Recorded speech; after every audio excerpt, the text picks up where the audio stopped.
Start now viewing the night sky. What do you need? Well, one thing, your easiest thing, are your eyes. You can go outside on a clear night sky, a dark night sky, and view a lot with your eyes. Another thing that we have set up in here are red lights, because you're going to need to navigate wherever you're at, but you want to preserve your night vision. And so in astronomy, we use red lights, and they're relatively accessible and easy to get. So use your eyes, red lights, dress warm, dress appropriate.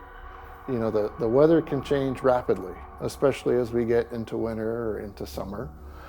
So just be prepared. There's some other resources that are there to help you. They can be a planisphere, which is a guide in the night sky.